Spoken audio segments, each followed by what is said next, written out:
There we go. All right. So we're here in sunny Florida, and we are attending the 2024 Champions Club with Man Mortgage. Woo! Right? And everybody in this panel thus far is a part of why we are here today. And I just wanted to go over kind of different topics, spitfire a couple of different things. First, I want to start with what you guys got out of the first 2 days of this event. Corey, you want to start? Just being able to be here and celebrate as one of our core values is super cool. We talk about that all the time. Our branch and our people in our branch, we always talk about celebrating. So being able to actually celebrate with everybody is super cool. The opportunity to listen to people yesterday in the Senior Exec branch, our Senior Exec board was just kind of hearing their vision, where we're at, where we're going, was great. Today, to listen to just some of those champions and to hear their story and what drives them every day, get up every day. I think I'm a little bit where Corey Henderson was, kind of, an old guy, feeling tired, and got to figure out a way to kick myself in the butt and get back to, doing the right things, doing those things consistently. And maybe not just for me, but even for my team. I'm trying to do less production but taking those things that I listened to everybody today talk about, taking those home and implementing those with the team, I think will be valuable. And I think I'm glad you brought that up, because I believe that with someone like yourself that's been in the mortgage business for a while, similar to Corey, the other Corey, it's not necessarily having to reinvent the wheel. It's now turning it into content that you can share, you can educate others. And a lot of folks are like, well, how do I start? What do I do? Well, you've been doing it your whole career. Now just press record. Yeah. Right? Absolutely. I think that's pretty cool. Another thing that I do find pretty awesome is Man Mortgage is a little big company, in the sense that not very many mortgage companies do you get the opportunity to hear from a panel of the sim, so to speak. And you're so close to their ideas and influence in the next moves that they make. Whereas bigger companies, they give two shits what you think, to be honest. They care about the bottom line. They don't really, I'll give an example. I was with Academy Mortgage for 9 years. When I left, I didn't get a phone call. None of that. And it was one of those things that throughout the whole career of being there, I thought that I was valued. I thought that they respected my opinions and what we were doing. But the moment that I was gone or thinking about leaving, it was, we'll get somebody else that can fulfill what you were doing. And I do believe that Man not only respects quickly the people that they have, but they listen. They listen and then they implement. They find ways to implement those ideas. And obviously, if you have a dumb idea, nobody's shy, straight talk. And that was dumb, I can respect that too. Might even try it if it's dumb. You never know. Yeah. Rod and I had that talk just the other day. We were waiting for our plane about how we are unique and we're different in that being here for, I think it's just over 10 years now, we do have the ability at the branch level to influence so much of what happens in this company.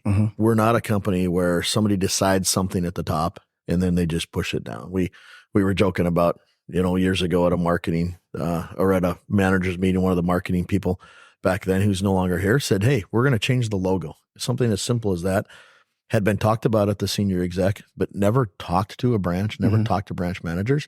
It was brought out as this great idea, had a great PowerPoint, but quickly shot down because of the expense of it. And it was at a time where margins were compressed and whatnot. And so we were able to, as branch managers, say, we don't want to do that right now. Yeah, maybe there's some sense in it, but the fact that didn't just get shoved down to where it cost my branch $10,000, $15,000 to rebrand, redo signs and whatnot. A lot of companies that would just be done. Here, it's going to hit your P&L. We're going to do this because somebody thought it was a good idea. Yeah. And that doesn't happen here a lot. There's things that come down. I mean, Rod's done so good with products and stuff.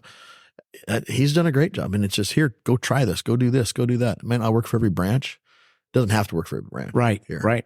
So. That's very, very true. Isaac, what do you think? What's been going on this past couple of days? Yeah, no, I love this trip. I look forward to it every year. The panels are awesome, the trainings and stuff that we do. But honestly, I think the most value I get out of it is the opportunity to rub shoulders with all these champions throughout the week. Yeah. I think that's where a lot of these good ideas are talked about and had. And I mean, I know I've walked away with tons of good ideas. I mean, this group that we have here is honestly, the best of the best. You have, and the other thing I love about it is you have so many different styles too. Sure. And so you can look at what one guy A does and guy B does and see what you think might work best for you. Sure. And I love the ideas that I walk away with after trips like this, and just the the motivation and it gets you pumped up. It Absolutely. really does. And I love that we do it the first of the year. I think that's important. Kind of sets the tone for what is to come, and getting all of these like-minded individuals in rooms,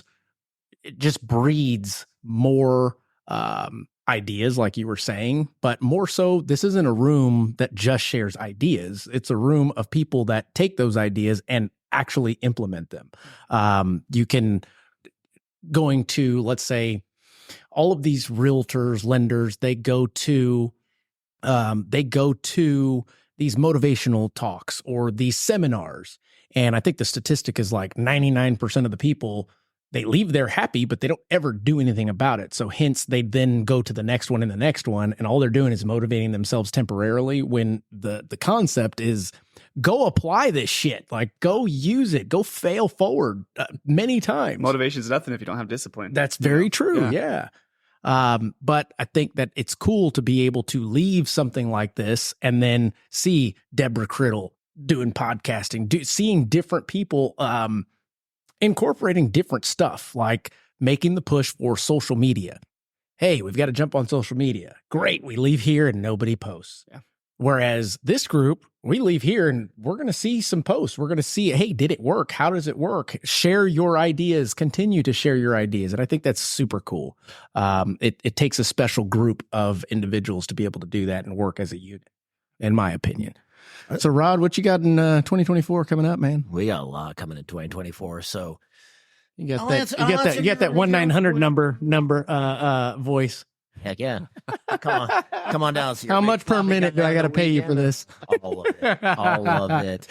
But yeah, so you asked the question about what we saw from this. So I got two answers to that. First one, I'll play your little fun podcast. Please. Game a little bit, and then we're going to flip some shit up a little bit. So the first one that I love, I mean, being here, to me being here is a great testament to kind of how Man Mortgage is and how it's different than a lot of other places. Because, I mean, so many places are run by org chart. So if you draw out an org chart, I am a product manager, which means I'm a manager of nobody at the very bottom of an org chart. Right. So at places that only go by job title and org chart, I'm not here. Right. I'm not here doing it. I'm not here. I'm not, asking questions to the champions panel. I'm not on the trip. I mean, that's the way it's always been, because it's like, oh, well, it's the champions and you're product guy behind the scenes. You're down here on the org chart, you got other managers and all this stuff. So they can, why are you there? Why would we bring you? And here it's like, well, you contribute. So you got to be there. And I love that about this, because you see it all across the company. People that have ideas have things to contribute. You bring it up, you show why it's a good idea, and we find ways to get it done. And that's where it's like the people matter more, and that's where it's the we and the sales first, and those type of things really come. You see it here, because the people that contribute get rewarded and get recognized and get all that stuff. The second thing that I learned from being here is that we are in Clearwater, Florida, which is the home of Hulk Hogan. So let me tell you what, brother, this podcast, it is not going to go the way of your normal little Fasters podcast. That's awesome. I'll tell you what, brother, Rod ripping off when the Hulkamaniacs come through and we want to talk about mortgages, it's not going to be your little Rudy Poo candy ass normal way of talking about it. Is we're going to get after it here. Let's get after it. Because we're going to talk about, so I'm sidetracking it. You're no longer. Let's go. I'm the captain now. So yes, I'm the captain now. Look at me. I'm the captain now, Mark awesome. Jones. And I want to flush this out with you guys, because I respect your opinion and stuff like that. So This is really 2024 is the first year that I'm sitting down, actually writing very specific, smart goals and things like that. And in thinking about it, I'm looking at this year. My opinion is 2024 is going to be pretty much like 2023 in terms of the market. When you think of rates, when you think of dynamics, stuff for sale, houses for sale, I think it's going to trend up a little bit towards the end. But I think most of the year, we're not going to get a vastly different market dynamic. So it's going to be on us as people to do more to do this stuff. And so it's one of those where, to a certain extent, is I don't think the market and everything is going to be there to support ultimately where I want to get in 2024. That makes sense. Yep. So for me, 2024 is 2020 FOR. What are you building for? It is building the thing where it's not building the car in 2024. It's building the factory that builds cars. Of doing the activities that are going to build something that when 2025 comes around and things start getting better, that our lives do this, not just this. Right. So it's all about really focusing on specific activities and doing specific things like that, where it's really a focus. And so that's where I'm seeing this year of plugging away with, and it goes to, there's an old Winston Churchill quote where it's like the definition of success is failing continuously without a loss of motivation. So I think this year, and especially as somebody that works in a operational role, I'm on a salary. Right. And that stuff gets evaluated at the end of the year. So for me, I have very aggressive goals for 2024. Sure. And ultimately, the financial reward for that's going to come off of the financial success of the company. Yep. And I look at it, I go, we'll do better, but we're not going to be, right. that stuff. So it's okay, I'm going to plug away real hard all through 24 to probably not get a big financial reward. Right.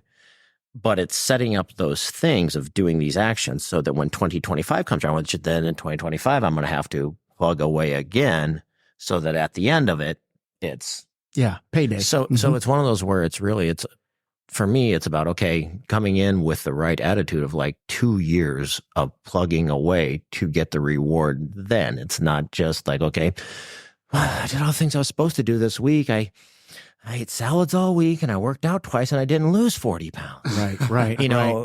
It's going to be, I think it's going to be the slow grind. So I'm curious what you guys have set up for your 2024. What's your outlook and your goals? What you're talking about, I believe, is needle moving activities, critical success factors, money making moves, the things that we put within our daily activities that are income generating. I believe that we're going to continue to see a cleanse of our market in 2024. And I'm talking realtors, lenders. There will be business that goes on, and there will be more business than last year that goes on. But I do believe that the top, let's call it 1%, is going to be doing most of the business. That is typical, but I think more so this year because I believe the top 1% of originators are starting to get the idea that, the old saying, if you build it, they will come. I call bullshit. Why? Because if they don't know about it, how are they going to get there? Right. So we're starting to get out of the comfort zone and showcasing our level of expertise, call it, in reels, in videos, in social media world. The layman consumer only gets to see your abilities if it's time for them to refinance or purchase.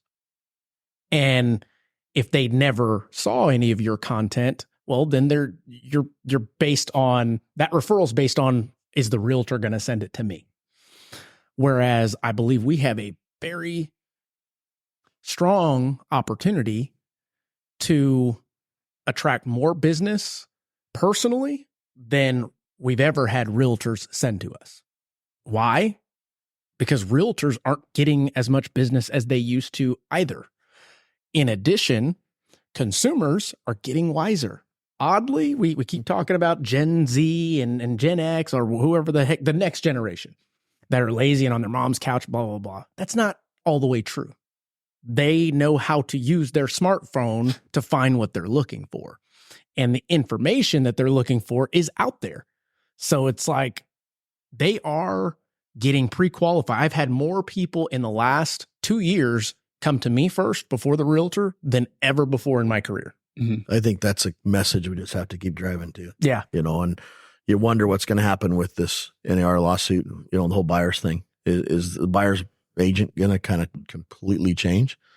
And it's going to have to. Mm-hmm. And the more that we can do that and get in front of those buyers and be that first contact for those buyers and be in that know, I think you're absolutely right. We need to be driving that. I want to expound a little bit on what Rod said about, because I think it was pretty insightful, saying 2024 isn't the year yet.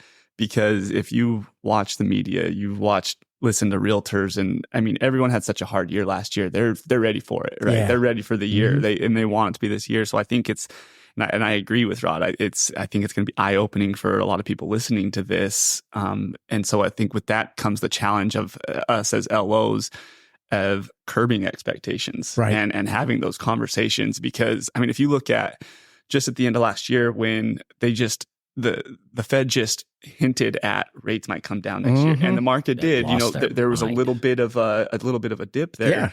But I saw so many, realtors and different people saying rates are getting better, and it starts creating this urgency. And that's where it's important for us as the experts and to kind of curb those expectations and say, you know what, it's a little bit better. But it hasn't changed dramatically. I mean, nothing's really been done yet. They're not talking. They're not. I mean, March, right? Is when they're talking about actually doing it. So it's important for us to come off as that expert and to kind of educate people on and set those expectations that hopefully it's better than last year, but it's not. It's not going to be a drastic change, I don't think. Yeah, and I think one of the things about setting expectations is our own internally too. So that's one of those where that's what I'm talking about when I talk about is for 2024 FOR is building the habits. You guys are kind of talking about it.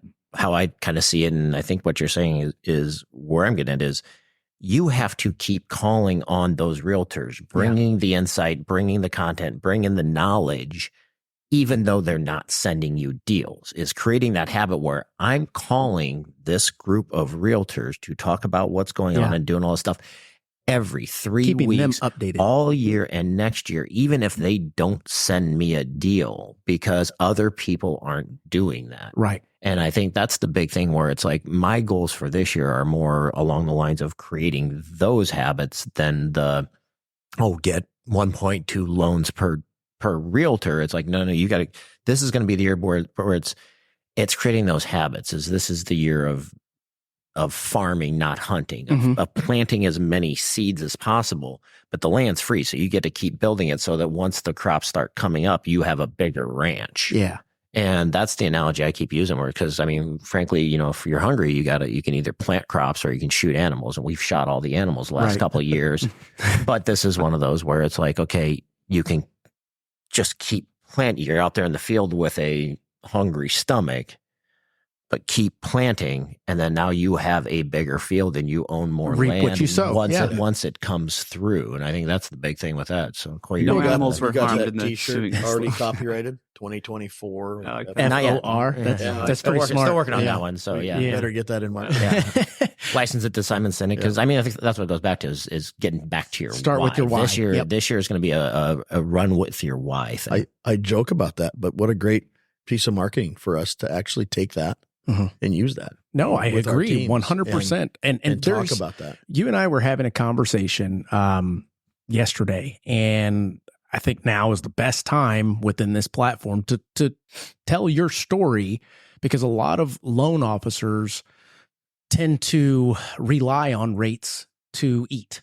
And what I mean by that is there's no other value other than I can give you a payment that's within what you're asking for versus educating you on all the nuances of owning a home and how you can leverage and what it looks like down the road and how interest works, amortization, et cetera, et cetera.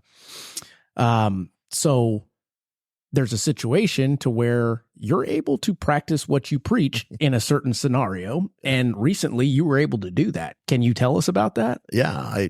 We were talking just yesterday about how we've been talking for the last, year, 6 months about, rates are here, rates are going to come down. We all expect that, and what happens when that happens, prices go up. Prices go up pretty much anyways, Right. And so what we were talking about was a year ago this weekend, actually, my wife and I have a second home in Phoenix. We were kind of just kicking around the idea. We weren't in love with the house. My wife loved the backyard. She loved the pool, but we weren't in love with the house. And so we were kind of looking around. Secretly, I really wanted not secretly, she knows. I wanted a big garage. I wanted She's sitting right yeah, there. I know. She's right here. I wanted that RV garage to put toys in. Right? Yeah. And so we were kind of poking around the neighborhood we were in, and fell upon this neighborhood that had big RV garage with a 2-car on top of that. And I was like, we should do this. She's like, we're nuts. She's an agent, a broker back in Montana. And we were both kind of like, well, this is nuts. We're at 2.25 on our rate on the house that we had. But we weren't in love with the house. Right. And so we took that opportunity to get into that new house. I was hoping the rates would maybe have gone down by the end of the year, like we all thought. But, so we gave up that rate. Yeah. And that was a really tough thing to do. And so when we're talking to people about that want to move into that second home or third home or their dream home or maybe build that dream home, I, like you said, I practice what we've been preaching, right? We gave up that super low interest rate. We bought the new house that we're going to just love. And what's happened though, like you and I talked past that, was exactly what we've talked about is that, we secured that house at this price a year ago this weekend, and the lot was at X price. In the year since then, we just actually closed last month in December. So we got the keys. The price of that lot that we have, the one right next to us, just got sold. The upcharge on the price, it's one of these production builders. Mm-hmm. The upcharge on the lot next door when we bought it was $15,000. It's now over $50,000. Wow. The base price on the house that we started on is up probably $60,000 to $70,000. Mm-hmm. So that price of that house is over 10, probably 15,000, 10 or 15% higher than it was a year ago. Mm-hmm. And so everything that we've talked about, that we preach about, that we talk to people about, you can wait. Right. And you can wait. Rates might come down, but as the value goes up and the rate comes down, you're going to be right where you were. Plus, the other piece of that is that when I bought that lot last year, we were probably the fourth, maybe fifth house, couple to buy in that neighborhood. Mm-hmm. There's now 30 houses built Wow. in that neighborhood, and there's maybe 15 lots left. Mm. And so hence the reason price goes up. That's right. So everything we talk about with our clients during the those discussions is exactly what happened to me. Right. Everything's gone up. If I'd have waited, You'd be paying more. the rate is where it Period. is, Yeah. and I'd have paid more for it. And it comes down to the individual. I mean, in your own circumstance here, you weren't buying a second house because you wanted a low interest rate. You were buying a second house because you wanted a second house. You wanted to enjoy that house. And, so it's when, as a loan officer, you can't be a number to people. You've got to see that you're helping them, accomplish something that they're wanting to do. Mm-hmm. And yeah, maybe this is a higher rate. But now you're in a house that you're going to enjoy more. You're, Mm-hmm. you got to figure out what their goals are and what you can do to help them make those goals. So I love that example. So a great way to say it is we are helping folks realize, obtain, and understand the quality of life that they're trying to achieve. Mm-hmm. Yeah. You know that could be kicked around for whether it's your first house, your second home, like we Right. did, or investment properties. Uh-huh. I've got people that are still they're eager to buy another rental, buy that next rental. And most of those clients get it. They've done that first home, or they've done their first investment, and they get that process, and they're like, man, if I can make it cash flow right now, it's only going to get better. Yeah. The past when I refinance, 6 locks that I've put in end of last month and beginning of this month have all been second home or investment purchases for folks that already have a home. They're not intending to sell it. They understand the value of real estate and holding it. And over time, regardless of what the market's doing, you're going to win as long as you don't sell it in a down market. And in certain places like Texas, I don't even know what the hell a down market is. I mean, it just keeps rising. Well, and you don't have to have a down market if you have the right mindset in this business, because we're talking about rates. So, talking about it from a loan officer, real estate agent point of view is, I think one of the great takes I've heard on this recently is Renee Rodriguez, who we're all familiar with as a great industry trainer on the psychology and neuroscience of sales, is I heard him on a different podcast one day, and he was talking about how as an industry, we can't be mad that all of our clients are so focused on what interest rates are, where they don't want to buy because of interest rates, because we spent 3 years training them that all that matters from 19, 20 into 21. That's all everybody talked about was, interest rates are low. They're 2%, they're 3%, 3%. We train them on that. Well, I mean, in addition, and I'll add to that, don't mean to cut you off, but when was the last time you saw a commercial on TV that's talking about equity, that's talking about leverage of your property? It's always rate. Wells Fargo, Chase, that's all they push is interest rates. So basically, to your point, we're being pre-planned or pre-programmed to think just rate. Yeah, and the mortgage business never learns its lessons. I mean, that's something we are so dense in this, because and now we're seeing the extreme version of that, where everybody spent all this time training our clients, training our referral partners that all that matters is rate. And now a lot of people, there's the old thing where it's like, okay, if you say something long enough or you defend your weaknesses enough, you get to keep them.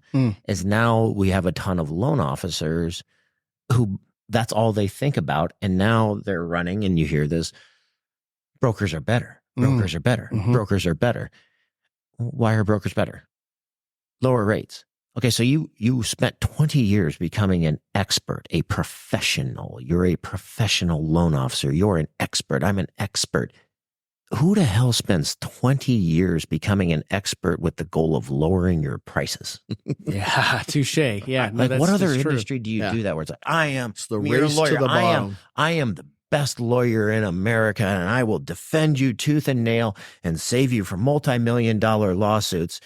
And I'm the cheapest lawyer in America. That's a damn good point. Yeah. It is. It really is. Is that what's going on in schools? Is like, hey, learn a craft, become an expert, lower your prices.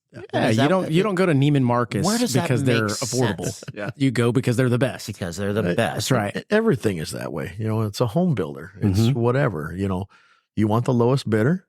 You're going to get the lowest bidder house. And the cheap wine's not always worth the headache the next morning. Good point. Yeah, God, that's a great analogy. But it's a great point that you make, that we as an industry, it seemed like it was a race to the bottom. Yeah. Who can give the lower rate, and how many of us, those that are branch managers that have had loan officers come in and they're like, the bank down the street's offering them a quarter point better. And your response is, what can we do? Go work for the bank. And and it's like, you've got to learn how to sell something other than the rate. That's right. If you're going to be just the cheapest, like you said, go to the bank. If you want to have that lowest rate, because the bank will just drop their drawers and do whatever, then maybe you need to be at the bank. But if you can go sell the other things that we have, and I think that that's one of the things that coming to this meeting, going back to what we talked about, interacting with everybody and getting those things that you use when you're talking to your clients and referral partners. I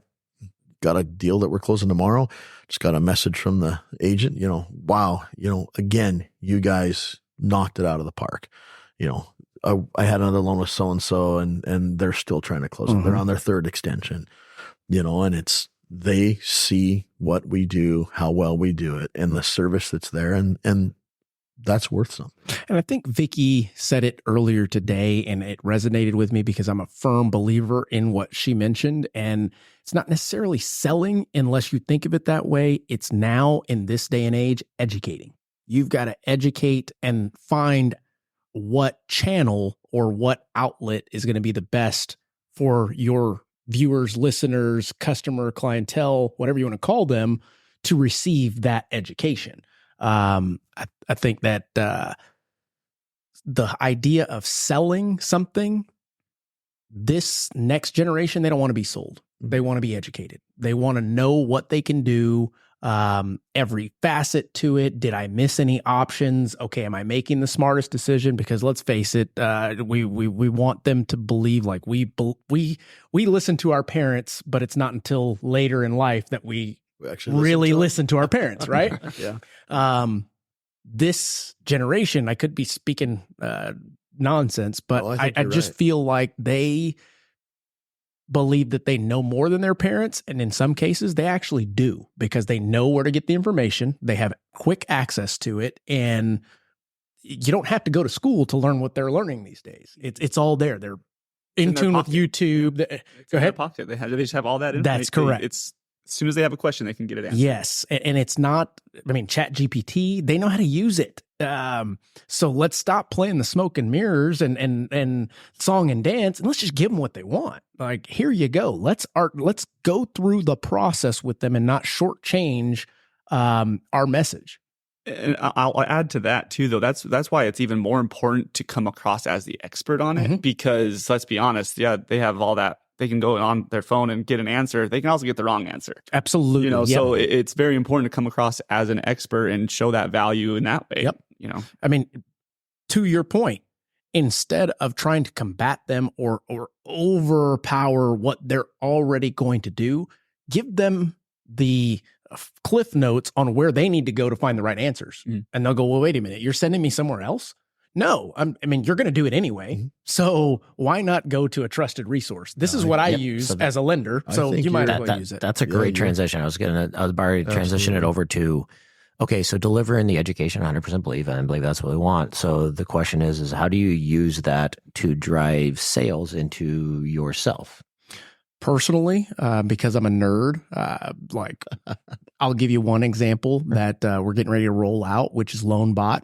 Partner and I created the ability for consumers to have their custom link, put in their information. No credit has been pulled, but because we've got awesome partners, all of the loan programs that Man Mortgage offers, that consumer can see if they qualify for them right then and there on their phone.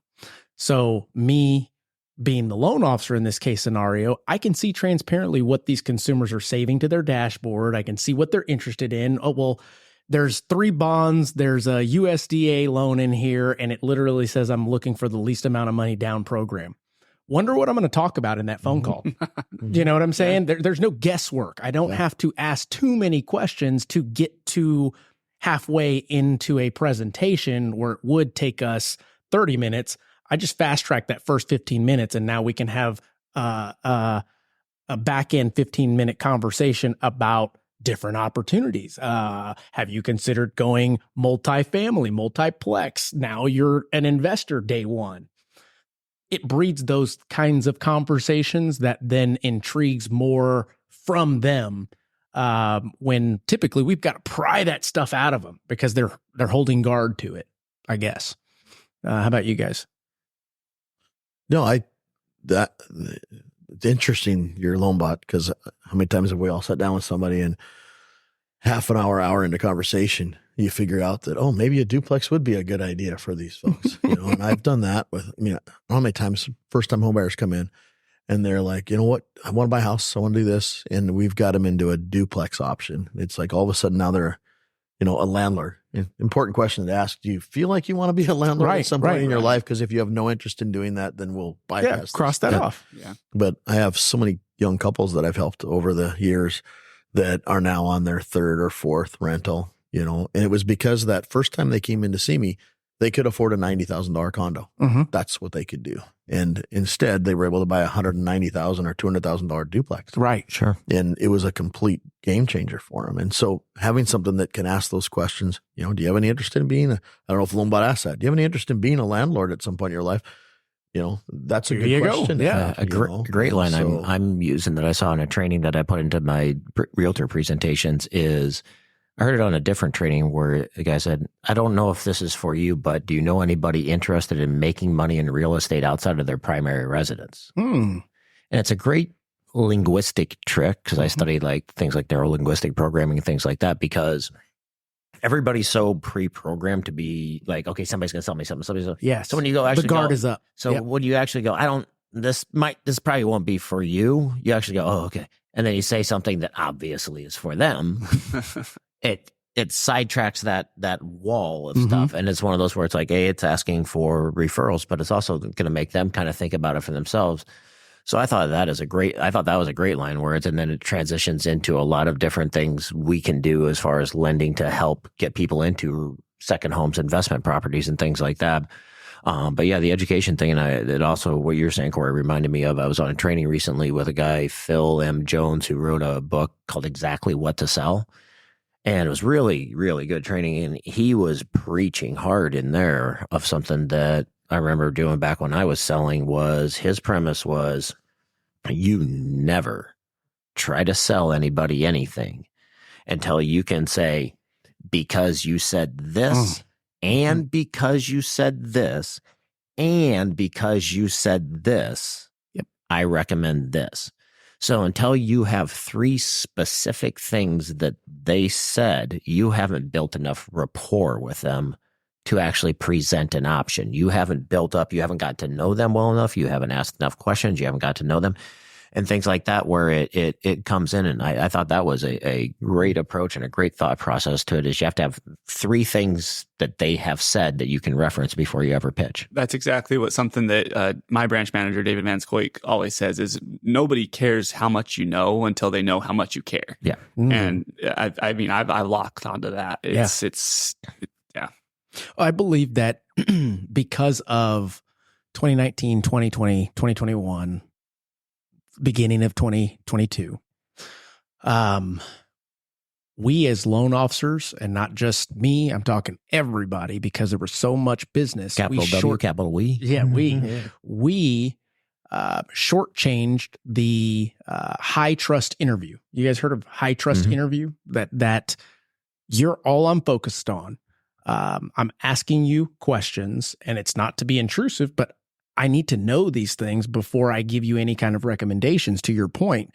And it is a conversation that is intended to build your rapport, to build that care piece of the presentation, and then also to showcase your expertise. Because you told me this, and this is what I would recommend for you as the expert. Do you understand that concept, or do you understand why I'm recommending you that? Then have them repeat it back to you.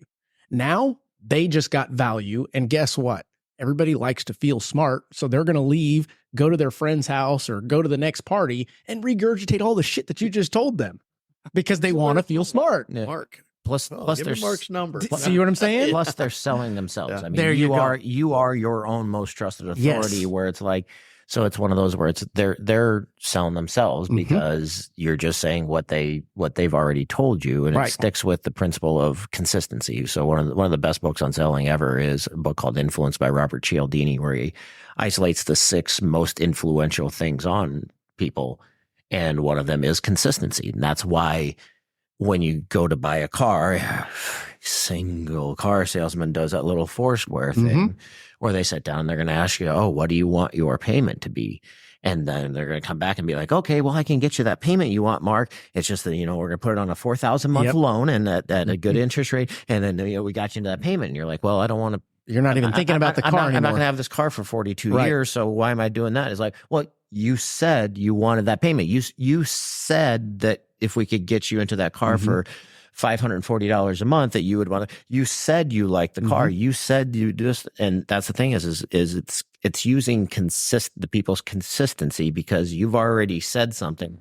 Now you're like, well, I guess I said that, so I'm an asshole if I'm buying a car if I don't take it. Yeah, and you're like, yeah, I guess I did say that and all that stuff. And it's like, I've been in there and I've gone in and tried to help people, friends that are buying cars, because if you don't have an emotional attachment to somebody, I've straight up looked at it, I was like, yeah, I mean, and I get what you're doing, because I've read the book that your sales trainers taught you. I've literally said this to a car salesman. Same. It's like, look, man, I was in the car business. I get what you're doing, but I've also read the books that your sales trainers read when they taught you to do this, because it's called the principle of consistency. But what I'm telling you right now is, I don't care. I'm not taking this deal because I don't want a 96-month car loan on a 6-year-old car. Right. So What? Why I don't not? care about consistency. So that's Yeah. one of those words. But it's using it in that way because the customer said, okay, because you said this and you said this and you said this, basically you said you want this solution. Right. And I gave it it's to the you right unconscious here on the- answer. There you right? go. I take the Foursquare and Yeah, exactly. The best one that we used to use was, if I could get this payment to this, would you buy today? Oh, absolutely. Would you do me a favor and just like sign right here on this blank piece of paper so I can take it to my Yeah, there manager? you go. Consistency. Yeah. And they're like, I sold okay, it. I sold you think you can equipment. do that? I don't know, but they're going to see that signature and go, he's buying today if we can do this. I sold heavy equipment. We couldn't use that Foursquare on selling a dozer. It was either $400,000 dozer. Yeah. It didn't quite work Either the same. did it or didn't. And payment probably didn't matter to the contractor. No, you know? not at So, all. Yeah. Well, this is some good Well, stuff. I want to bring it back. So one more thing to kind of button Okay, it up. So go I want to ahead. get you guys' thought on this. So I brought a little snippet. I was going back through and rereading some stuff from a book. And I think kind of what we're talking about here today, and when we're talking about 2020 FOR, is, we're talking about things like education. So that isn't, one of those things that, well, I put out a video and I didn't get 5 loans. So why would I do another video? Why would I put out the education? We're reaching out to these things is, to me, like, there's a concept called chunking up. So it's like going up to a next bigger picture point of view of things. And how is, kind of how it's described to me as chunking up. So it's like, okay, so Honda Accord, chunking it up is a Honda, chunking it up, it's a sedan, chunking it up, it's a automobile, which is a vehicle, which is a way of getting around. So kind of Oh, I see what you're saying. going Yep. up to like a bigger picture point of view of stuff, and kind of where, Bird's eye view. yeah. So it's going up to like the bigger, broader concept of things. And I really like this book. So there's a book called Turning Pro by Stephen Pressfield, who is more famous for the book of The War of Art. Okay. I've heard of the And- War of Art. Yeah, it's a good book, great book. And it's Not the Art of War, the War of The Art. War of Art. Mhm. So a lot of what it talks about is, even if you're in an artistic point of view or you have a job that has a certain level of flexibility, is setting up time, setting up practices to do your art. So his theory is, if even if you're a writer, which he is, if you show up and you write every day, that's going to attract the muse, God, happenstance, all this stuff to like bring things better back to you. And then the second book was about turning pro. And I think this is a big thing of where people that are going to excel in 2024 and then explode in 25 are the people that decide to go pro in 2024. So he talks about the act of turning pro starts with an epiphany, which feels like hell. So he's talking about that you discover something about yourself where you're like, I'm not doing that. It's, I got to start doing social media, even though I don't like being on camera. I got to do podcasts, even though I don't want to do it. I need to, I got out of the habit of calling realtors. I'm doing things. So it starts with an epiphany, which feels like hell. It trashes us, it exposes us, and leaves us naked. Because the essence of an epiphany is the stripping away of self-delusion. In that moment, we can reconstitute our bullshit or turn pro. Before we turn pro, we live in a life of fear and resistance, which dominates us. When we stop running from our fears and face them, the pro knows that every day he will wake up and face the same fears and demons. The professional shows up every day and stays all day, is committed for the long haul, sets stakes that are high and real, is patient and courageous, will not be distracted, acts in the face of fear, has compassion for themselves, dedicates himself to the mastering of technique, is ruthless on himself, and does not take failure or success personally. I like that. I mean, he's on the money, in my opinion. So like thinking of where we have to do, your teams, yourself in Mhm. 2024, like does that hit home for you? It absolutely does, because me and my role, I am shifting back, or have shifted back, to a more production role in producing loans versus just leading and mentoring and coaching. So I was reluctant to do that. So there was, okay, how do I think of alternatives so I can continue to give presentations, to continue to coach loan officers, to do podcasting, create content, putting it off on another loan officer. These leads come in, you take them. And I had to just go, you know what? Suck it up, Buttercup. The epiphany. Correct. And it was like, this is what predominantly got you here in life, Mark. Like, You wouldn't live in the house that you live. You wouldn't have the vacations. You wouldn't have the knowledge that you have had you not been a damn good producer. So that in itself was that epiphany moment. And it was like, okay, so you've only got 24 hours in a day. What is going to be put on the back burner by me doing this? And in all honesty, nothing. It's just rearranging your calendar, making sure what your priorities are that matter to you. And the reason why I say that is there's a lot of folks that talk about balance. It's like, you got to have balance in your life. You got to have a good home life, your health, everything. I call bullshit. Find a top, real top producers that have any kind of balance. No, it's about prioritization. It doesn't happen. Because you can go hard for several months and then take a full week off, 2 weeks off, spend it with your family. That vacation, I guarantee you, is going to be more impactful to your family, that you're able to really unplug and pay attention to them, than the half-ass time that you would have spent trying to squeeze it into the day, every day, etc. Now, to each their own, but I do believe that in order to have a great life, the things that I didn't have growing up, and I'm not saying that I didn't grow up well. I love my parents, love what they were able to provide for us, but I know now in these shoes that I have the ability to do more for my family. And I think that's what my parents' intents was. I think that's all our intentions. We want our kids to do better than we do. And I think that's the big thing. What you just said there is living up to your ability. Yes. It's like when you feel like you have the ability. I've got more. You have more. I've got more. It's like, and that's where it's like, I use a lot of times with myself, I steal a term from appraisals, highest and best use. From appraisal and stuff like that, is trying to find my own highest and best use. Yeah. Because time, we don't get it back. No, it's just the one thing that is a commodity of finite for each person. We never know when, but I want to be able to look back and go, all right, I gave it my all, and I was able to spend time with my family, and we were able to make memories, and I changed these people's lives. And whereas honestly, growing up, none of this stuff was even in the radar, right? It's like there's no way you're going to be that guy that can change X amount of people's lives on an annual basis. And that's just, I guess, remembering that and owning it. I was kind of down the same path as you sound like, getting out of the production, trying to do more mentoring and managing of the team. And I was on that path, kind of had to go back, kind of like what you're saying a little bit. And there's got to be a balance there. I can't get completely out of that. Right. And even at some point, I don't know how old you are, but I'm older than all of you guys. And, but at some point when I'm not wanting to manage that branch anymore, and whoever has that branch, I got friends that are 60, 62, 63 that I've met where I'm at in Phoenix now, for my winter home, that are still doing the production side of it, and they're like, yeah, I do 2-3 loans a month. It's great. And so it kind of went full circle. They went the production real heavy, really good at it, managed.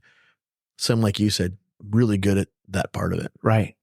And Jason's, has said before, just go do what you're really good at. You're really good at doing loans. Yeah. And the other part of it, you're pretty good at it too, but you've got to keep that part of it. Right. And so finding that balance just in the work life for me, not even talking about the home part. My kids are growing up now. They're 21 and 25.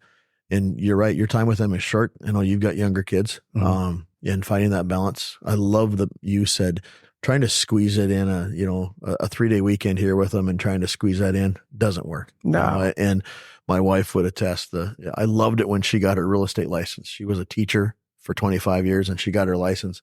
And I'll never forget the first time, because it was all those years, whether it was selling cat equipment or doing this, that got some stuff going on. But all of those years of going on vacation, and I would get a phone call and I'd be like, I got to grab this real quick. And I'll never forget the very first time we're on a vacation somewhere, SeaWorld or wherever it was, and she got a phone call for a real estate deal. And I just sat back and I was like, yeah, now you know how now you know what it's like. Yes. And it was great. But I'm absolutely agree with you. You taking that week to go spend with them is so much better. The time is more quality. And I think that's what a great piece that I just took out of what you said, you know. My wife has a tattoo right here on her arm, and it says, "Wherever you are, be there." That's great. And it resonates often in our family. It's like, okay, That's a great. if you're working, work, damn it. Yeah. But if you're with us, be with us. Yeah. And I really, really appreciate that she did that as a reminder. And it was probably a reminder to me, but now she gets to practice it love as well, that. being in real estate. that's good. I'm like, yeah, where am I going to put that ink? Yeah. But it is. It's absolutely true. We'll put it on the t-shirt. Mhm. There you go. 2024. But I absolutely 100%. You got to do it 100% when you're there, and then take those times. And there's no balance in what we do. We talked about that a little bit this morning, I think, on the panel. Yeah, the balance thing it's so hard because I have a young family. I have a 10-year-old boy, 7-year-old girl, 5-year-old girl, and then just last year had our last son. He's 1 now. So I mean, I'll confess, it's easy to use that as an excuse. Sure. And unfortunately, I think, last year I had a little bit of a down year because it was easy to say, I'm not sleeping at all. Right. Like so I have a 1-year-old. So the last year I was raising a kid, but it's important to not use that as an excuse. Right. And as far as the balance and everything, and it's kind of like an internal struggle because I work hard, but I really I'm doing it for my family. Correct. I think of it as kind of like stacking blocks, I guess. Here I am, 1-year-old, No, it right? makes sense. First and foremost, I'm a husband. Second, I'm a dad. Mm-hmm. Third, I'm a loan originator. That's right. But if I don't focus on that third thing, the other two are going to fall down. It's so true.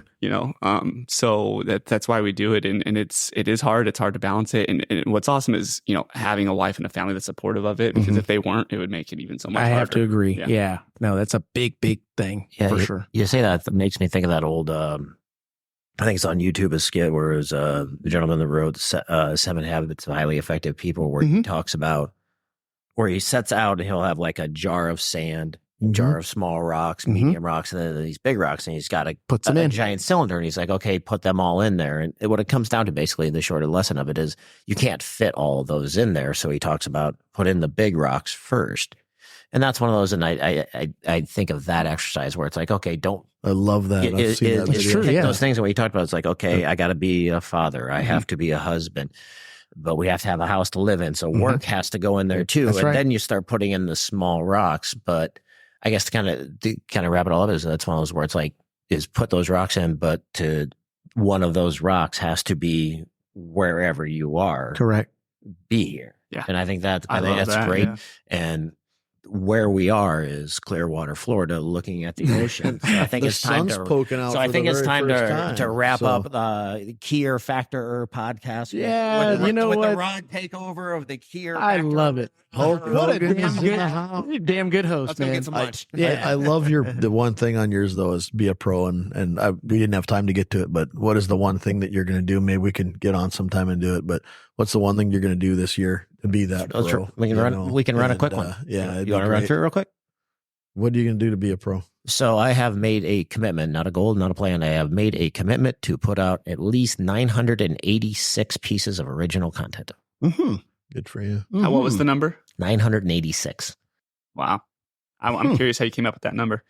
So It's very specific, and that makes it's a good goal. That's what it was. It's very specific. It's fine. So it was. Let me think. I'm trying to remember what it is. So every day I do a morning market summary and then a market wrap. So I do those videos every business day. Every 2 weeks I do product prime time. So that's, a half hour, 45 minutes of content there. I've committed myself to doing, I can't remember if it was 40 or 45 of the road shows, which is where I'm doing live realtor trainings in our markets. So like 40, 45 of those. I have a personal blog where I go and I go back through I do a lot of reading, a lot of personal development. So what I do is I take notes. I couldn't tell. Yeah, I know. I'm books like, you it's an mentioned. encyclopedia. all my nerd stuff. Yeah. So it's things like, so part of why I was looking at turning pro is I take books, I take notes from the books, and then I take the notes from the books and do them in small segments and post them on the blog. So that way, if you don't have time to read turning pro, you can come on and I keep it in small segments and you can get it in pieces. So that way the people that aren't going to read the book, I want to be like, hey, this is pretty good. Maybe I will read this book. But like you get some of the lessons and stuff like that. So that's every Tuesday and Thursday. And then I think 20 of it is I actually committed. This is going to be the real interesting one. I'm sorry I asked. No. Then I also have to make. I also committed to making Jason, Chad, and Caleb do, I believe, 20 pieces of content. So I told them that I told them that they need to get more out there, and they went, "You're right, but you got to write it, fucker." They pulled you in. All those guys should be giving you one a month. It'd be great to have. Yeah, for sure. So what's your me personally is to find that consistency within all that I'm doing, because I'll be honest, I'm wearing many different hats, and you do wear a lot. Many say that, but I really do, and I'll be honest, I don't know what the hell my life would be like if I didn't. I'd probably be bored out of my mind. I don't know, but I tend to take on more responsibility because I believe I can take it on. This year, I'm going to do a better job of prioritizing consistently. And that's something that I've struggled with my entire career. It's finding the big rocks. Yeah. I mean, it's essentially, I have a great idea. I run with that idea, and anything that I do, I'm all in. So now these other pieces are being neglected. So within the idea of there's no balance, but there is consistency. And I think once you find that consistency balance, it becomes second nature. Because I've been in that groove before, to where it's like, okay, I'm on to the next thing and I'm on to the next thing. And by the time the day is over, it's like, that was a hell of a lot of production. But I think finding that again is my goal. And I think I'm going to find it really quickly. So yeah, I'm confident in it. Yeah, Isaac. I'll keep mine short. I mean, mine comes down to discipline and accountability for me this year. Everyone always talks about motivation, but everybody has all the motivation in the world. It's easy to find motivation. Who isn't motivated by a higher paycheck? Sure. Who isn't motivated by a bigger house for their family? I mean, it's easy to talk about. It's easy to find that motivation, but if you don't have the discipline and then the personal accountability, you're not going to get anywhere. So that's something that I'm really focused on this year. Solid. You mentioned it, wearing all the hats, as a branch manager, and you too, we all have so much going on, and I have a problem saying no to outside things like, hey, you want to be on this board, you want to do this, home builders need this, the state home builders need that, and I've got to find a way to prioritize, the things, I think Vicky said, things that make you money. Yeah. Yes, those do, but not as direct. One of the things I got to do this year is better at using our total expert and being in communication with my referral partners. Advice, get in there and break it. I do. I have not got in there. And yet I expect all my loan officers to get in there and set up their groups and use it and whatnot. I've got to get in there and do that. And that's a goal of mine. Pre-COVID, I was really good at communicating with agents on every deal. Monday morning, here's what's going on, blah, blah, blah. And when all of a sudden you have 150, 200 deals that you close that year, you just can't. I mean, it's almost impossible to do that, originate, manage for loan officers. And so I want to rededicate myself to doing that and getting in touch with, keeping in touch with those, because I'm going to keep producing. That's at awesome. Some level. Yes. I'm going to keep producing. You have to. So I've got one last thing. Isn't it pretty freaking cool how, for some odd reason, you throw the headphones on, you put a mic in front of you, you give it a platform, and the conversations just like elevate like nobody's business. We could be sitting here with drinks in our hands, having the same conversation, but it wouldn't get to the level that this one just did. Now we can share it with people. Absolutely. Yeah. I agree. 100%. And we get to go do it with drinks in our hands. Yeah. Thanks for coming to the Key Factor podcast. Yeah. The Rod and Mark show. Clearwater out.